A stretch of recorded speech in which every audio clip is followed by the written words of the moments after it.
Alright, so I want to address something right now regarding the backwards compatibility of the Switch 2. And let me just first give you some facts about it. There are over 15,000 third-party games that have been tested. Only 141 of them are unplayable, incompatible with the Switch 2. Okay? So that means that 99% of your Switch 1 games are compatible with the Switch 2, which is great. That's a lot of games. That's over 15,000, mind you. All right? So that's pretty damn good. Me saying that, you should think, wow, that's great. There's only like 141 out of 15,000 that are not compatible with the Switch 2. And then, of course, I believe there's 50 games that are, there's 47 that have minor issues. So 47 that are playable but have minor issues, all right? So over 15,000 games are playable and compatible with the Switch 2. Now, PlayStation 5 has 4,000 PlayStation 4 games that are compatible with 9 that are not, all right? So, if you do the math, yes, technically it's a higher percentage of games, or it's a lower percentage of games that are not compatible with the PlayStation 5. However, it's only 4,000 games versus 15,000 games that are playable, with just only 141 for the Switch 2. Now, if I made a video titled, "The Switch 2 has over 15,000 playable games that are compatible," you would not think that's negative at all, right?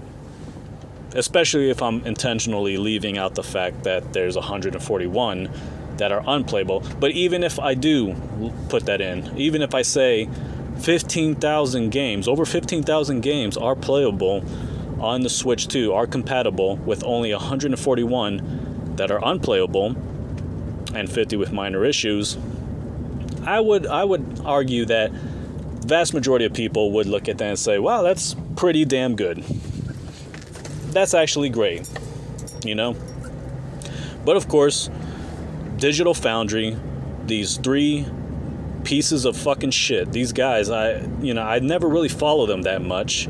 I've always heard about them. They're always like the ones that gamers just rely on for information regarding specs, hardware, power, things of that nature.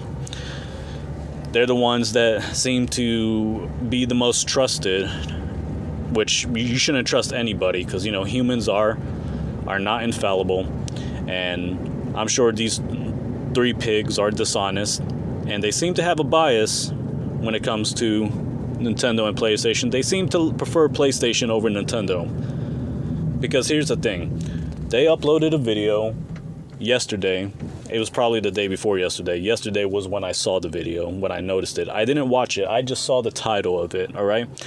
And the title, of course, one of the guys, this fat bald guy, I don't know his name, he's making this look on his face like, oh no, that's terrible, So he's got this look on his face like, oh, this is terrible. And the title of the video is 141 games on the Nintendo Switch 2 are unplayable, with 50 of them having issues, making the Switch 2 backwards compatibility, the backwards compatibility with the Switch 2 far from perfect. Compatibility. I need to say that word more often because that's kind of a tongue twister for me. I don't know why. Backwards compatibility.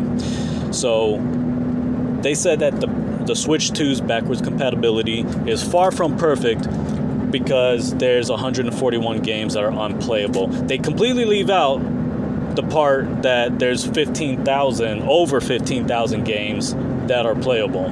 They completely leave that part out.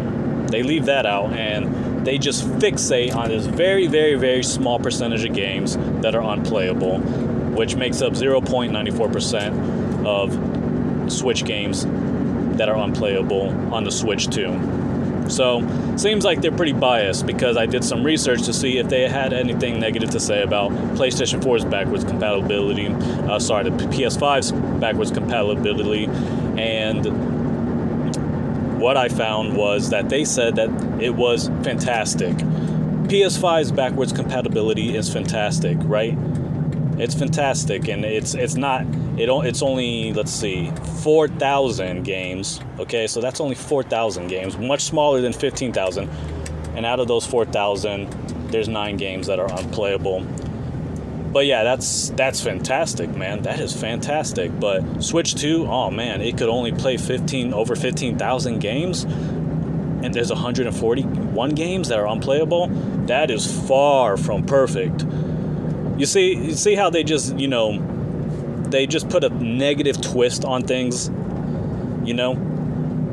They just intentionally put a negative twist. They fixate on that 141 number.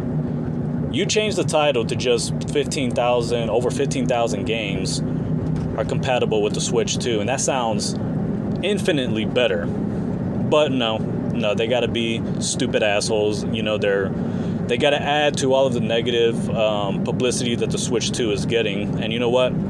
Despite all that negative publicity, the Switch 2 is still going to sell very well.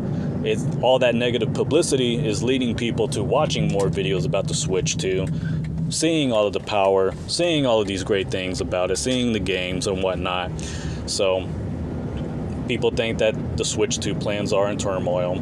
I think it's the complete opposite. I think they're getting all of this free promotion and publicity, and more people are getting their eyes on it. Because here's the thing. People who are level-headed, they're going to see all of this stupid negative crap, but then their curiosity might lead them to want to see more things about the Switch 2. And then when they end up watching the Nintendo Directs and Treehouses, all these other things, they're probably going to be like, wow, that actually looks really cool, man. That actually looks really cool. Wow, that Switch 2 looks very powerful. Oh, it's a hybrid, and it has these powerful specs in it.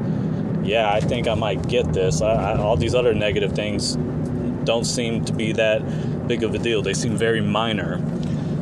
So I just wanted to, address that. Digital Foundry, these stupid fucking idiots, I think are hypocrites. I think they're full of shit. They are not to really be trusted. It seems just like, they're not neutral or anything like that. They seem to just have that typical, bias for PlayStation, or they have something against Nintendo. But yeah, again, like less than 1% of games that are unplayable on the Switch 2. Over 15,000 games you can play. All right. So I just wanted to, address that. I think there's some other things they've been saying. They've been talking out of their ass a lot lately about how I believe they predicted that the NVIDIA DLSS wasn't going to be inside of the Switch 2, but NVIDIA confirmed that it is. So, these Digital Foundry guys, they're fucking frauds. They're frauds, they're faggots, they suck. Don't listen to them. They're full of shit. And if you do want to listen to them, be able to think critically and question the things that they are saying. Do proper research, and don't just take everything they say as absolute gospel, because it's not. All right? So that's all I got to say about this backwards compatibility and the bias and hypocrisy from these 3 morons.